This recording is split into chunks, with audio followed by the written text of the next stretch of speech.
apa itu sengketa, kemudian, apa saja yang dapat atau pengajukan permohonan sengketa dan nanti akan, dibahas oleh Pak Kordip.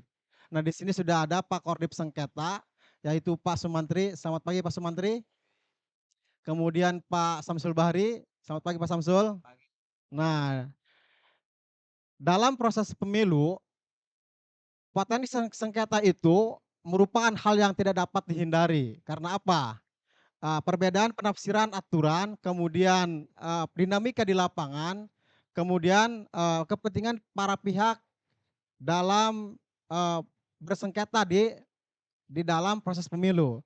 Nah, Bawaslu adalah lembaga yang memiliki 2 instrumen dalam rangka menyelesaikan sengketa. Pertama adalah mediasi, yang kedua adalah adjudifikasi. Adjudikasi maksud saya.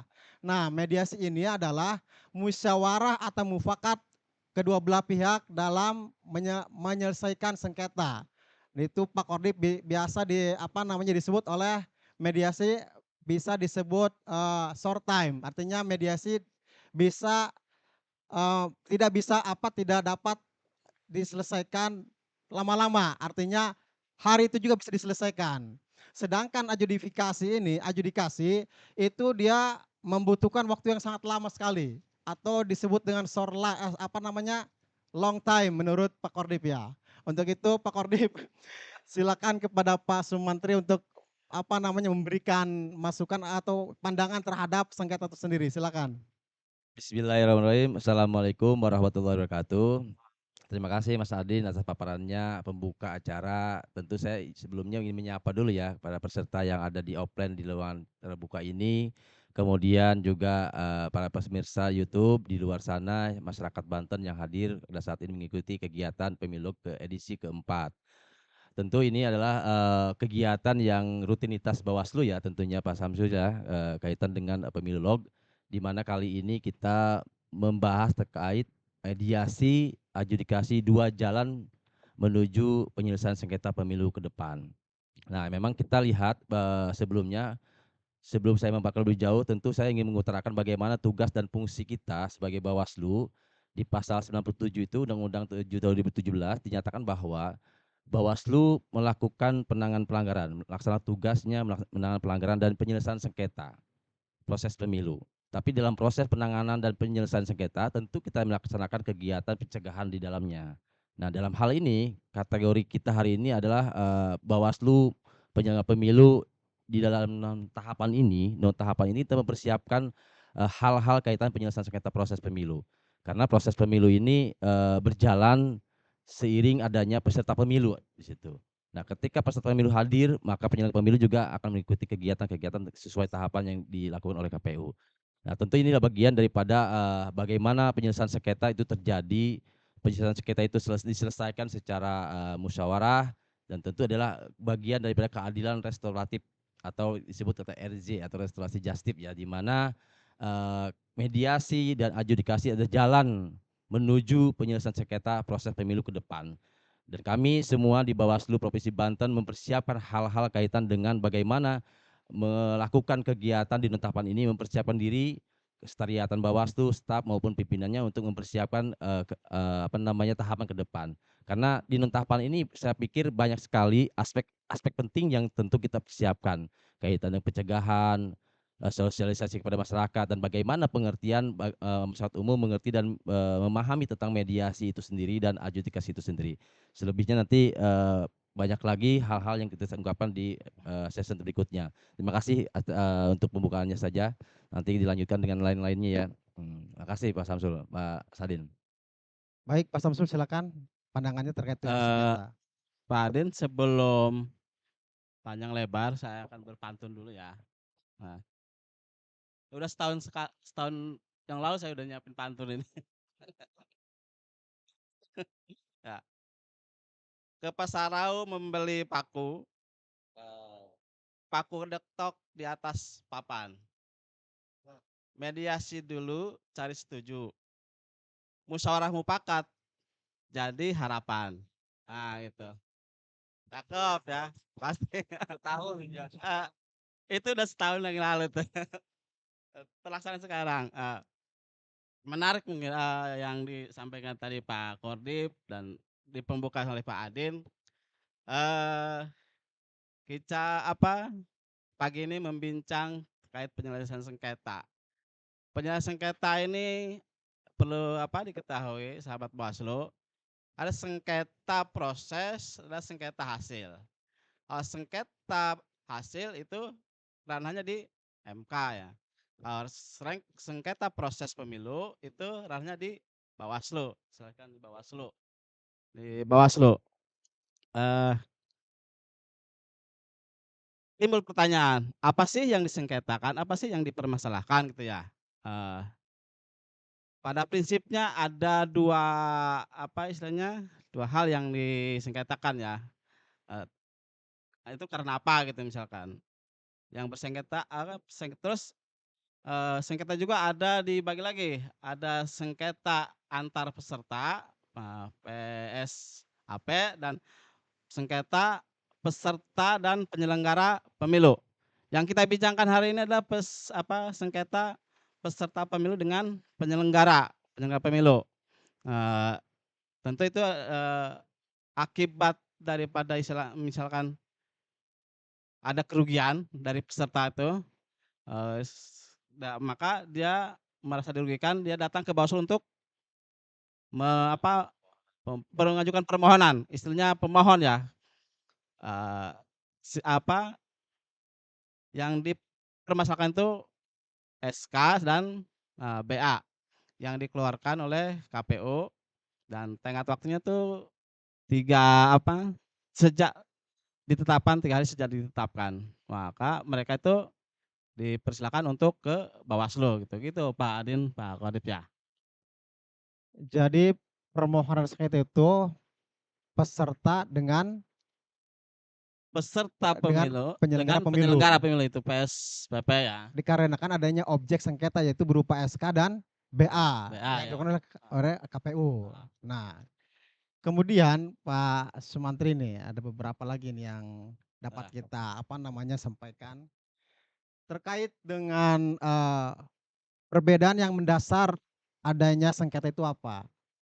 Antara mediasi dengan adjudikasi itu seperti itu adjudikasi ya. apa? Seperti apa itu Pak Sumantri? Ya, tadi disampaikan di awal oleh pembawa acara di mana dalam proses tahapan itu akan terjadi pasti perselisihan, di mana perselisihan itu dapat terjadi antar peserta pemilu, kemudian peserta pemilu dengan penyelenggara pemilu, dan itu terjadi antara subjek dan objek, di mana ruang khusus yang diberikan oleh Bawaslu tentu ada ketika ada penyelesaian sengketa bukti-bukti yang lainnya kita mediasi. Nah, pertama mediasi, karena tadi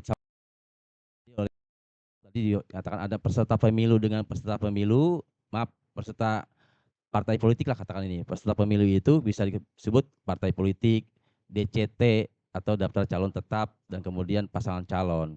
Nah, itu adalah mereka-mereka yang jadi subjek dalam hal proses penyelesaian sengketa.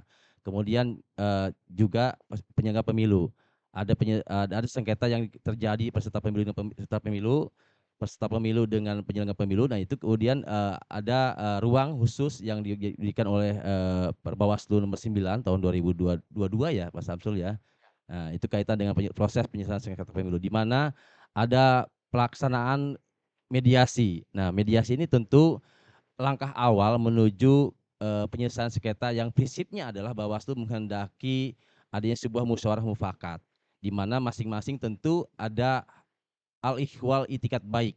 Artinya para pihak tentu menginginkan adanya sebuah penyelesaian yang sesuai dengan ketentuan yang ada, dan mereka tidak bisa kemudian kita memutuskan. Nah, ya kan Bawaslu ini memutuskan merugikan para pihak. Bawaslu harus memberikan kepastian hukum dalam bentuk mediasi, dibuatkan berita acaranya, dituangkan berita acaranya mediasi, karena waktu mediasi itu berbeda dengan penyelenggara pemilu dengan penyelenggara pemilu, peserta pemilu dengan peserta pemilu, dan peserta pemilu. Kita lihat apakah memang atau tidak bisa diperbaikan dalam 1 hari. Nah itu mediasi terjadi antar pihak diketemukan bila mana musyawarah, nah, Bawaslu dalam hal ini sebagai mediator ya, mediator untuk memfasilitasi mempertemukan antar pihak partai A dan partai B misalkan begitu. Nah kemudian juga sebetulnya kalau misalkan Bawaslu mempunyai Bawaslu mempunyai organ hierarkis ya, lembaga Bawaslu RI, provinsi dan kabupaten kota, dan bahkan di tahapan itu ada Panwascam sebutannya. Nah dalam penetapan Panwascam juga ditetapkan oleh Bawaslu Kabupaten Kota. Mereka mempunyai mandatoris untuk menyelesaikan sengketa, bukan hanya Bawaslu provinsi, bukan hanya Kabupaten Kota, juga Panwascam di bawahnya. SK-nya dikeluarkan oleh Kabupaten Kota untuk memberikan mandatoris tersebut agar Panwascam melaksanakan mediasi bila mana ada kejadian perselisihan di bawahnya. Ya, SK-nya tertuang dari awal penetapan peserta politik atau partai politik atau penetapan calon dan seterusnya, kemudian selesai sampai plenonya KPU. Nah ini adalah proses kan, namanya proses, beda dari disampaikan ke hasil ya, hasil Jadi dari MK. nyambung dari Pak Kodir Nah tadi gitu Pak ya, Adin, gitu. betul tadi ada PSAP sama PSPP. Kalau tingkat kecamatan itu PSAP, penyelesaian sengketa antar peserta gitu ya. Jadi contoh misalkan calon A balihonya APK-nya ditutupi sama calon lain. Nah, tentu itu kan merugikan calon yang lain. Maka mereka punya hak, punya ini ada jalan keluarnya mengajukan sengketa cepat ya kalau itu seperti ini ke Panwaslu kecamatan. Tentu Panwaslu kecamatan atas dasar mandat terus dari Bawaslu kabupaten gitu ya. Jadi itu tadi kalau misalkan kembali ke diri kita atau Pak Ade misalkan. Pak Ade ini pernah punya masalah enggak? Atau sengketa apa gitu? Oh, saya belum pernah, Pak. Belum pernah. Ya, belum pernah. Oh jujur. Saya nggak percaya kalau Pak Ade belum pernah masalah. Kalau kita punya masalah, misalnya punya sengketa, tentu kan kita ada istilahnya curhat atau pasti orang itu pasti tidak langsung menjas atau kamu harus Indonesia, tentu ada Nah, diambil kedua belah pihak untuk melakukan menuju mufakatan musyawarah ya. Musyawarah kalau di Bawaslu itu namanya mediasi. Ya. Nah, ya, mediasi itu setelah permohonan itu memenuhi syarat formulir material misalkan dia sebagai betul nggak ini sebagai WNIS punya hak pilih, terus ada identitas pemohon, terus apa sih yang dimohonkan, terus ada objeknya. Nah itu setelah memenuhi syarat formulir material di pleno di register, nah setelah register itu baru mediasi gitu ya Pak Din ya. baik Pak Samsul dan Pak Kordip ya. Yang jelas sengketa ini berkutat pada pemilu, Pak ya. Bukan sengketa Selat Hormus, bukan. Apalagi sengketa perasaan ya. Ya, Begitu ya. kita bincang hari ini sengketa proses pemilu. Baik, baik, Itu baik Pak Samsul dan Pak Kordip. Nah, di sini tadi yang Pak Samsul katakan adalah sengketa proses pemilu, itu apa saja sih Pak syarat formil atau materialnya itu kira-kira tuh terkait dengan permohonan sengketa itu? nah, sahabat Bawaslu, tentu pemohon tidak istilahnya ke ujug-ujug datang ya. Ya. Semuanya kan aturan itu secara teknis sudah diatur di Perbawaslu gitu. Baik itu yang paling prinsipil kan objeknya ya. Percuma datang kalau tidak punya apa yang dipermasalahkan SK atau BA gitu. Tentu selanjutnya adalah syarat formal dan material. Jadi si pemohon itu ya kita lihat ini dia punya hak pilih nggak di sini, punya identitas enggak, identitas sebagai ininya WNI sebagai atus dia identitas dia pemohon, termohon. Terus kalau dia misalkan didampingi kuasa, tentu ada identitas kuasa. Terus apa yang diinginkan gitu, apa sih permohonannya, apa pengen dimasukkan sebagai calon, misalkan calon tetap, atau ada apa istilah permohonan itu petitum gitu ya, terus dan lain sebagainya gitu. Itu bisa di ini ya. Gitu Pak Din. Baik Pak Samsul, kembali ke Pak Kordip ya, Pak Sumantri. Ini Pak terkait dengan peran Bawaslu itu sudah sejauh mana Pak dalam memastikan kedua mekanisme ini berjalan dengan adil dan transparan Pak, Ya, kira-kira? terima kasih.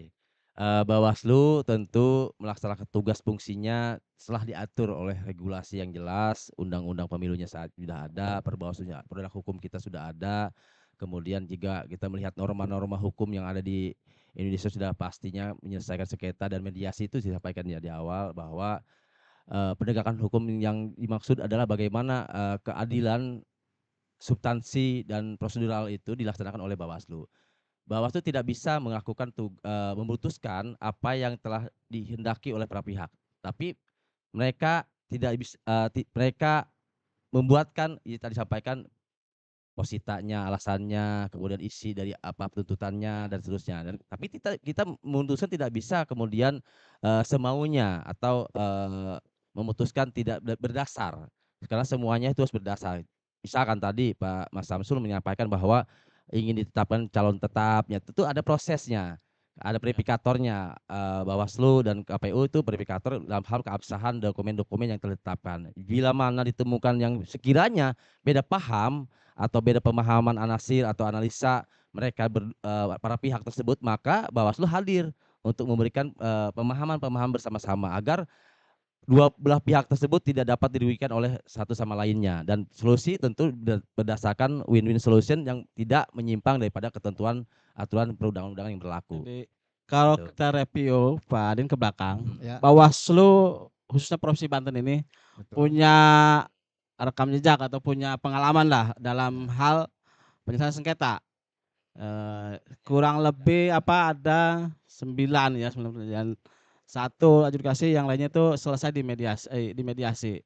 Dengan dinamika yang ada itu alhamdulillah semua itu apa berjalan dengan baik, dan ketika putusan itu selesai itu heeh, para pihak itu menerima gitu. Dalam artian, yang saya maksud adalah Bawaslu Provinsi Banten punya istilahnya, punya pengalaman lah kita. Dan tentu sebagai mediasi atau mediator tentu punya kriteria ya, tidak asal misalkan tentu pimpinan juga punya mungkin Pak Kodip punya pengalaman itu ya sebagai mediator tuh tentu Nah, ada hal-hal teknis yang harus ditempuh kayak itu Pak Kodip, misalkan pendidikan mediator atau seperti apa, bisa cerita ke kita Pak. nah, Mediator. Heeh. silakan Pak Jadi Kodim, gimana itu? tentu Bawaslu selain mempunyai kemampuan ya, kemampuan terkait dengan pemahaman hukum atau produk hukum yang kita kenal, di mana mediator tersebut mempunyai dedikasi yang baik, dapat bertanggung jawab atau kredibilitasnya diakui oleh masyarakat, dan tentu kita mempunyai sikap yang itikat baiknya adalah bagaimana para pihak mengetahui maksud dan tujuannya agar Bawaslu dapat memberikan putusan yang seadil-adilnya. Karena mediasi bukan bukan ujung ya, ada adjudikasi sampai tadi tadi kita bahas tentang adjudikasinya.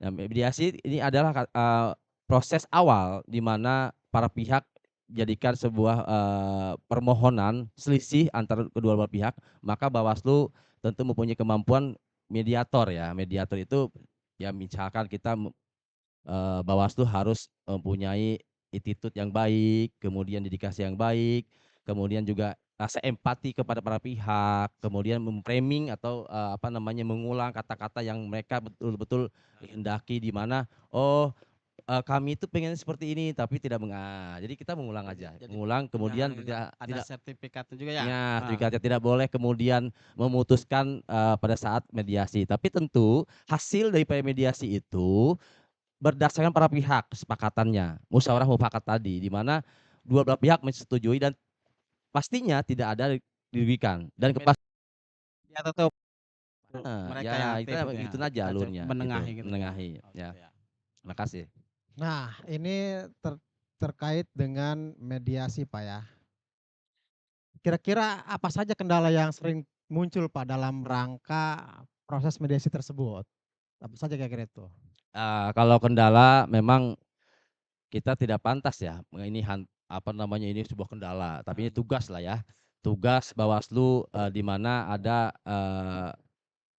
acuan khususnya atau pandangan umumnya, falsafah kita adalah regulasinya adalah Perbawaslu dan undang-undang yang tentang berkaitan pemilu.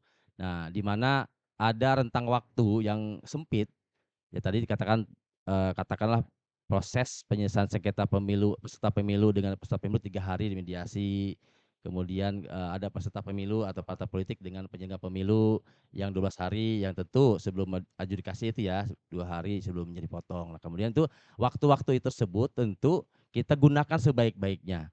Kita gunakan semaksimal mungkin di mana waktu yang disediakan oleh undang-undang atau Perbawaslu kita manfaatkan, kita gunakan memberikan pelayanan khusus, substansinya adalah keadilan yang memberikan kepastian kepada hukum atau kepastian hukum yang sifatnya restorasi justice atau keadilan yang restoratif. Dan di mana ini merupakan bagian daripada pelaksanaan undang-undang kita Bawaslu untuk agar dapat ditekankan tantangan.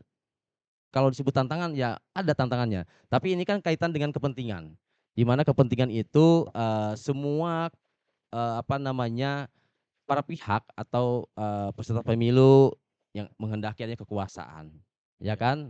Ya ingin karena kan ini kan dinamika atau kontestan lah Ya, yang dan positif apa legal udah pasti ada posisinya. seperti itu Pak Ya Kodip legal ya. ya, Karena legal kan posisinya. mereka datang ke Bawaslu itu dengan ekspektasi masing-masing ya, dengan harapan Masing-masing tinggi apa, ada terus dengan ya argumen hukum masing-masing ada gitu. Pasti narasinya pengen yang dikuatkan terbaik lah biasanya. pasti itu. Tapi kan kita apa istilahnya, kita berusaha emang kewajibannya tidak Iya, apa, memberikan eee, kepastian. kita tidak memihak satu Betul, kan kita sifatnya pasif lah dalam ya. proses mediasi itu tentu Kak. Dan Bis Bawaslu itu sudah tersertifikat dan sudah terpercaya. Sudah Oh ya, Ah, tersertifikat ya Bawaslu iya ya udah, sertifikat Kak, udah. dari melaksanakan lembaga yang berkompeten. Heeh. mediasi dan Jadi adjudikasi. jadi Itu seorang mediator tuh enggak sembarangan menurut Pak Adin gitu. luar biasa Pak Samsul ya, Pak Kodip ini luar biasa. Nah, kemudian Pak Kodip dan Pak Samsul, ini terkait dengan adjudikasi itu selalu menjadi pilihan terakhir atau solusi terakhir. Apakah benar apa tidak ini? Kira-kira ini. Silakan Pak Samsul menanggapinya. Terkait dengan adjudikasi selalu menjadi solusi terakhir ini benar apa tidak?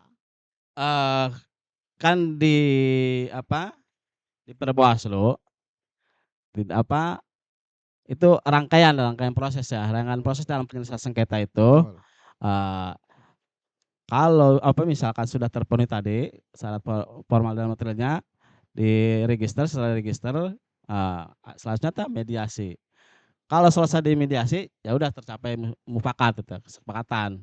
Kalau misalkan tidak tercapai kesepakatan, itu lanjut ke otomatis itu lanjut ke adjudikasi.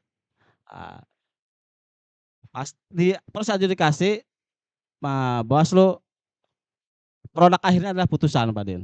Tentu mungkin Betul, betul, putusan, betul. namanya juga kan orang datang sini dengan harapan masing-masing dan ekspektasi masing-masing dengan argumen hukum masing-masing, eee, Bawaslu tentunya memutus, dengan seadil-adilnya gitu tuh. Jadi yang jelas adjudikasi ini adalah solusi terakhir Pak ya, ya kan?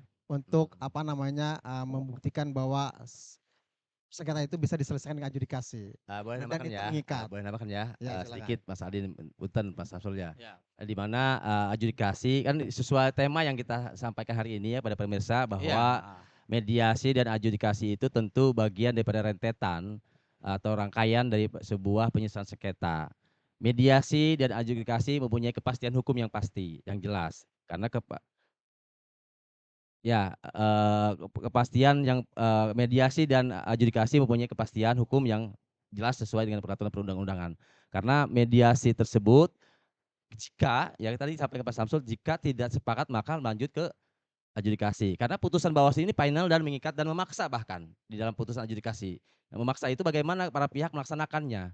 Ya, jadi pemahaman kami semua bahwasannya bahwa mediasi dan adjudikasi rangkaian di mana mediasi melanjut ke adjudikasi, bahkan final mengikat itu bukan berarti tidak ada hukum lain. Karena ada beberapa ketentuan di mana jika ada upaya hukum lain ketika putusan adjudikasi diputuskan Bawaslu, maka para pihak atau yang bersangkutan dapat mengajukan ke PT UN. Yang sepanjang itu ketentuan tentang penetapan partai politik, penetapan daftar calon tetap dan pasangan calon. Nah, itu mereka boleh melakukan upaya hukum lain sesuai dengan Perma nomor 5 tahun 2017 tentang tata cara penyelesaian sengketa di PT UN. Jadi langkah ujungnya tetap kalau PT UN karena ada aturan hal di luar Bawaslu itu sendiri. Baik Pak Kordip dan Pak Samsul. Ini kita ada pertanyaan nih dari YouTube nih. Ini dari Warlock, warga lokal. Ini dari Randy Guntoro ini.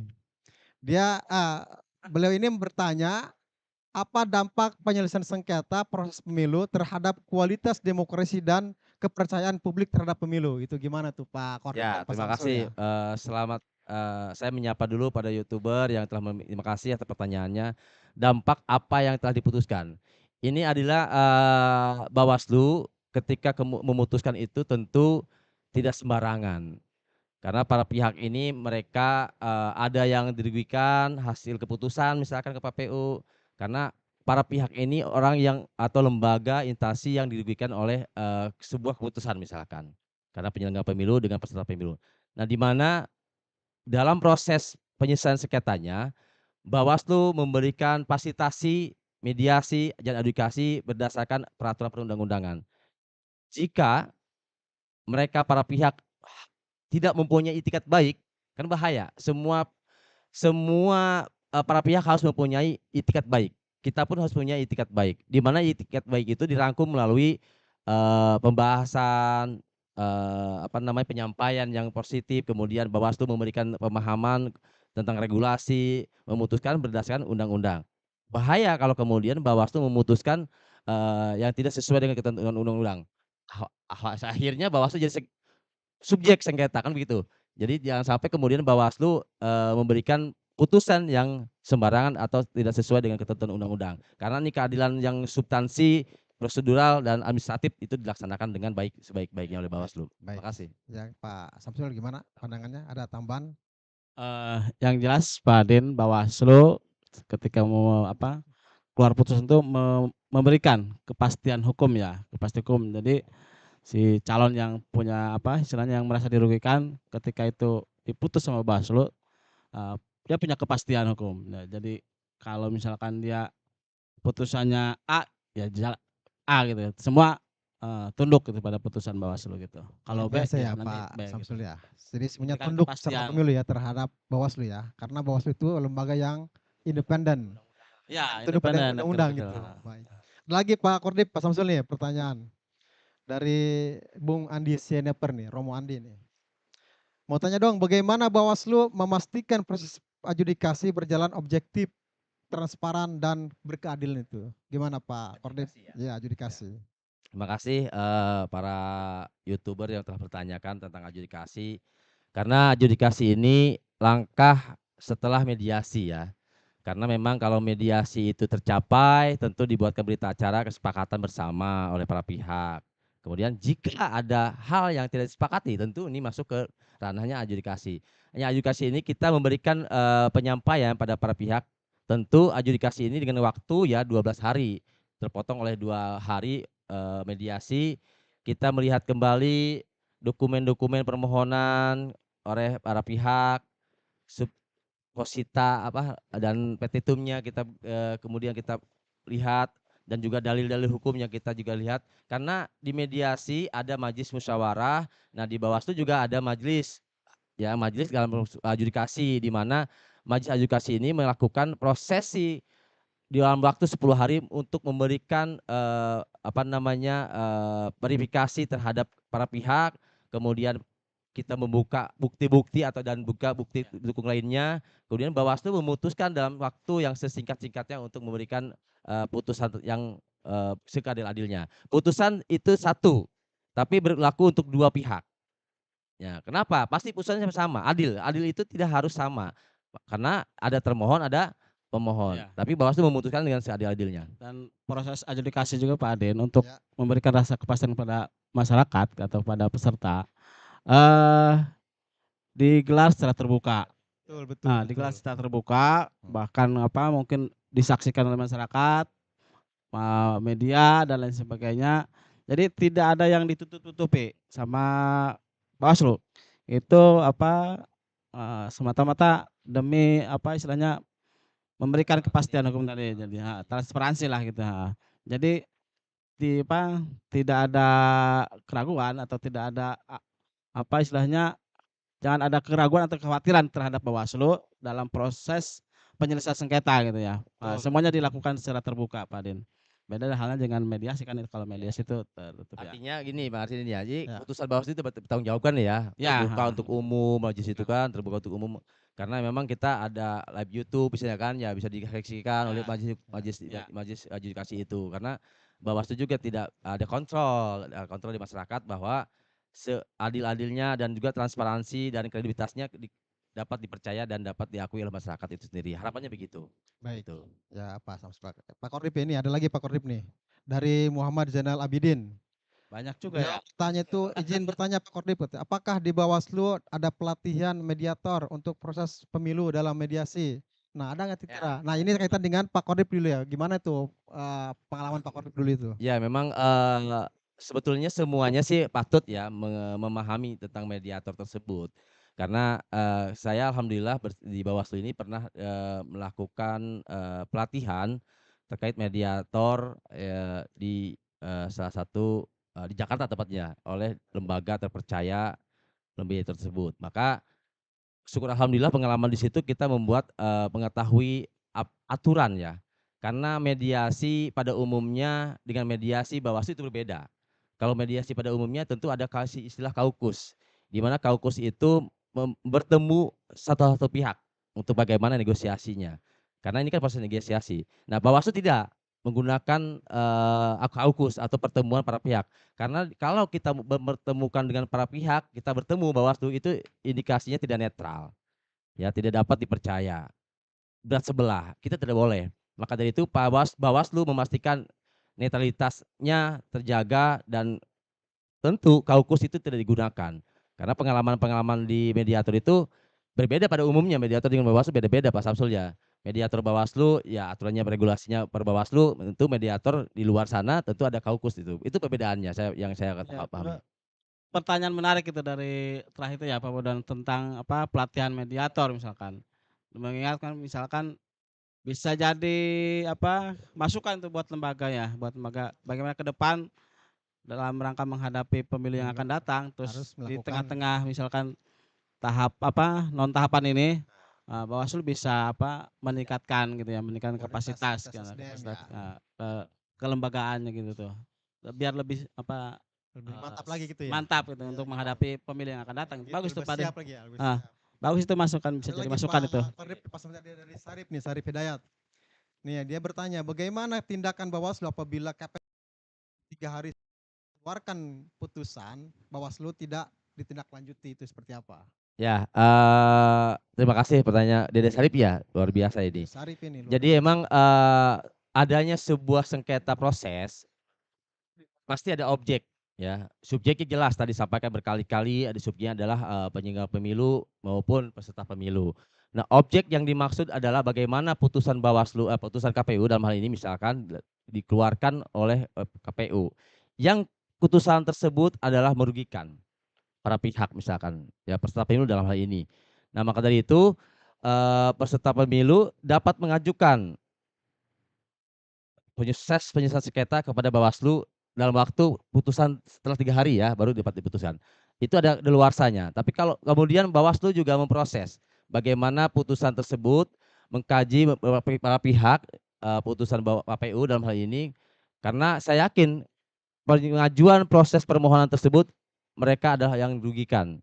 Semisalkan salah satunya putusan Bawaslu dalam hal ini bukan hanya penetapan calon ya Pak Samsul ya, penetapan politik, juga data pemilih juga dapat diajukan. Data berbeda dengan penyelenggara pemilu dengan warga masyarakat atau partai politik itu bisa memberikan penyampaian terkait masalah putusan Bawaslu ke depan terkait itu. Nah, bagaimana KPU tidak melaksanakan? Ada putusan MK ya terkait dengan rekomendasi itu.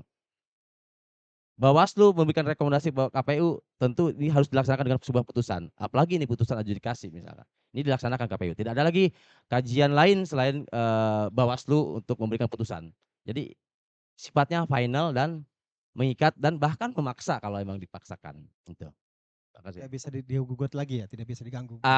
Sepanjang ada tiga subjek itu ya, tiga ini ya, objek ya, penetapan partai politik, penetapan partai calon tetap dan pasangan calon itu bisa diupaya hukum ke mahkamah, ke PT UN. Gitu. Ini ada lagi tuh menyambung tuh Pak Korip ya dari pertanyaan Dandi nih. Jika para pihak tidak puas dalam adjudikasi, itu apakah dapat dilakukan banding kira-kira itu? Ya, istilah banding itu tingkatan ya, tingkatan, peradilan.